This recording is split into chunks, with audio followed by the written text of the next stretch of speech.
Good afternoon, everybody. I'm absolutely delighted to be speaking to the British Chambers of Commerce again. When I spoke here last year during the election, I talked about the choice between two competing visions for economic growth. One of them was that government knows best, and the other that business knows best how to create growth. My vision, the Conservative vision, is that it is not government that creates growth, it is business. But you will all know that we lost that election. And there were many reasons for that loss. But one of those reasons was that we were no longer trusted. It's quite clear that we got enough things wrong during our time in government that people wanted change. And we got that change. I was very surprised, actually I wasn't that surprised when I heard the Prime Minister speaking to you this morning. He spent a lot of time criticizing the previous government. That is what politicians do. So now that I'm here, I'd like us instead to take a long, hard look at the country after 12 months of Labour in office. Since July, we've had inflation higher, unemployment up, growth halved. I mean, this is change, but it is change for the worse. And it didn't have to happen. Let's start with the jobs tax. That rise in national insurance is killing jobs. It is making it impossible for businesses to grow. And then we see that family businesses, which form the backbone of many of our communities, have been hit with increased taxes. More of the next generation will have no alternative but to close rather than continue running their family firms. Family Business UK warned this could lead to over 125,000 job losses. That is a lot. And instead, we've created 27 new quangos that are also creating more bureaucracy and more paperwork for businesses. But this isn't just about statistics and statements and government changes. This matters because it is about real people. It is people and businesses who are hurting when government is making wrong decisions. The company that never takes on more staff because it's just too difficult. The person who doesn't get the opportunity to buy their own house because they don't make enough money. Or the apprentice who never gets the right start in life because the government didn't get its act together. We can't let that happen. So today I want to talk about our economic crisis, but also how to fix it with jobs, jobs, jobs for all of those people and businesses who are affected. And I want to talk about how we answer a fundamental question about what our country is for.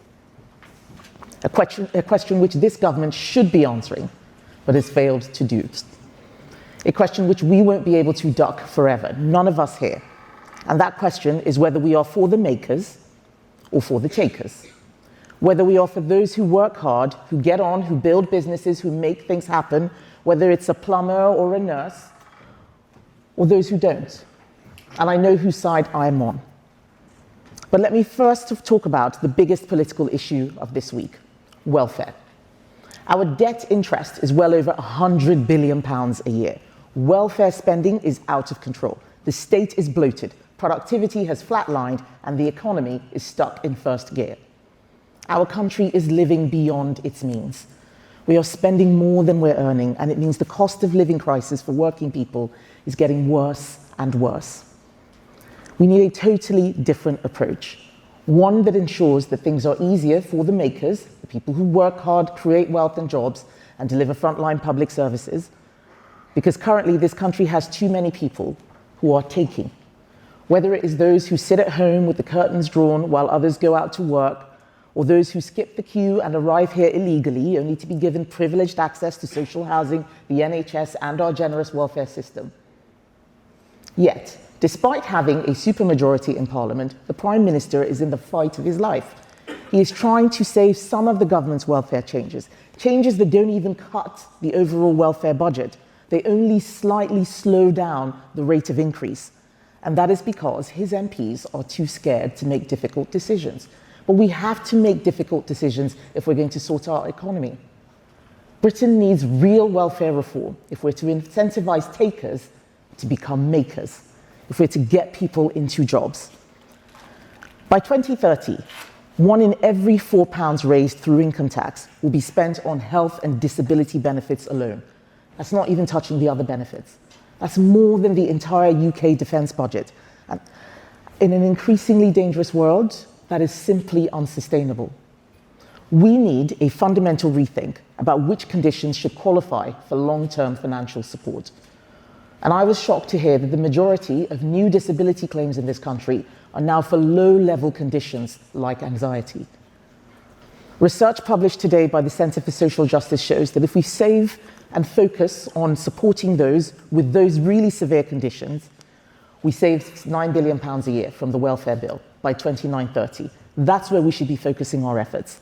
That is a serious amount of money, and we can transform so many lives at the same time.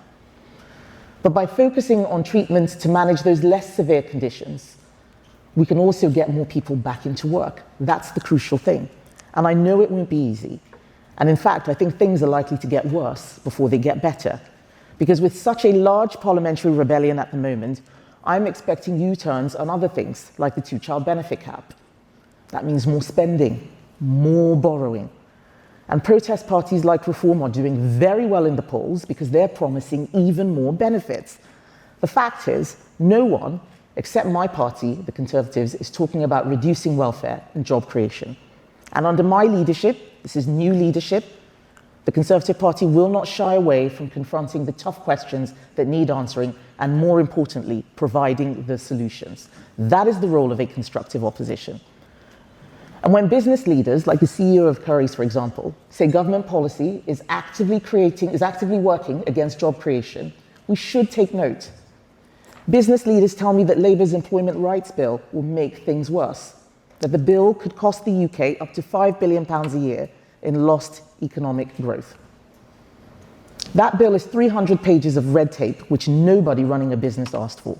And we know who will pay the price. It'll be young people looking for their first break.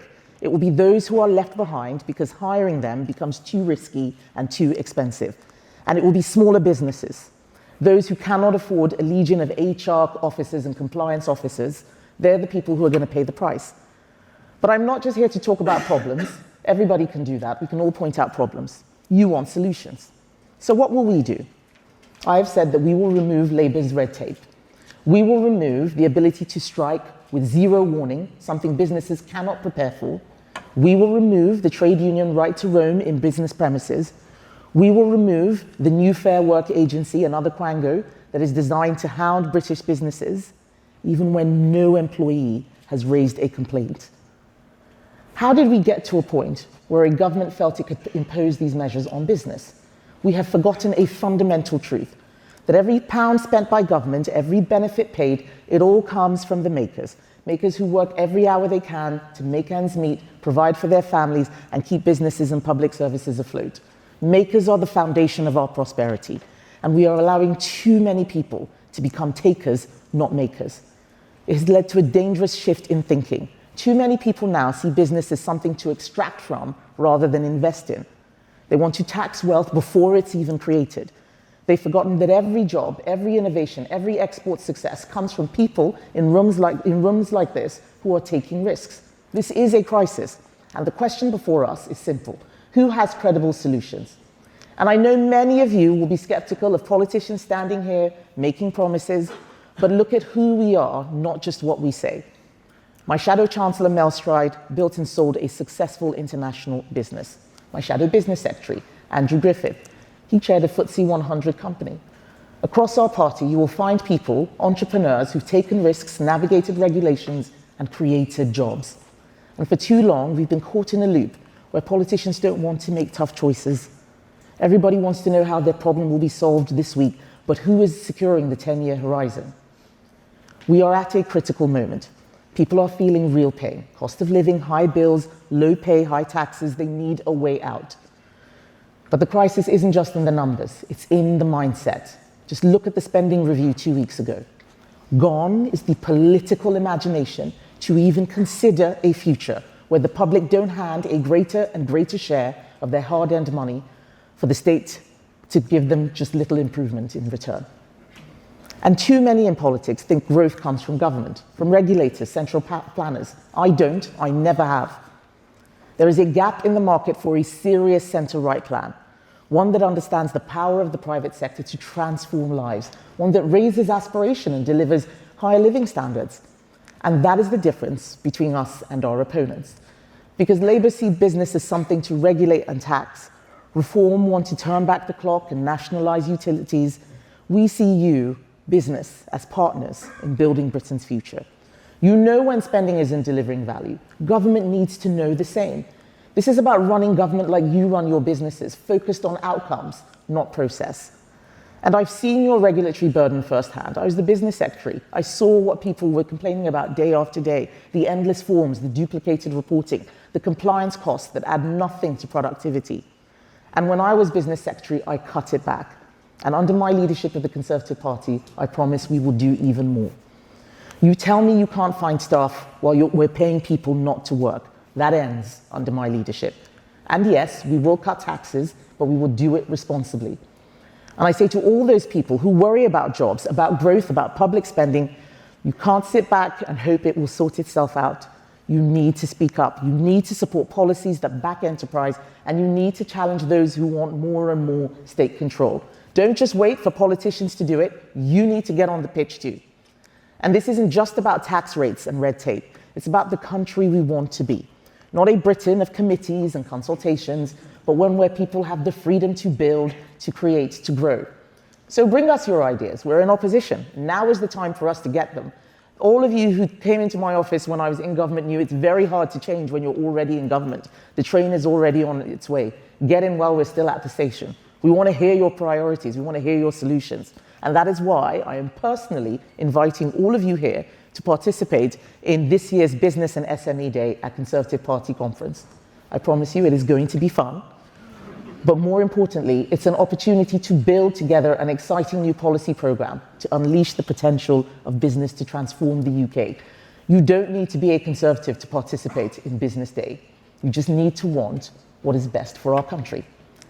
And you can trust me because of my personal record, that when it came down to it, I stood up for business in government, not just in opposition.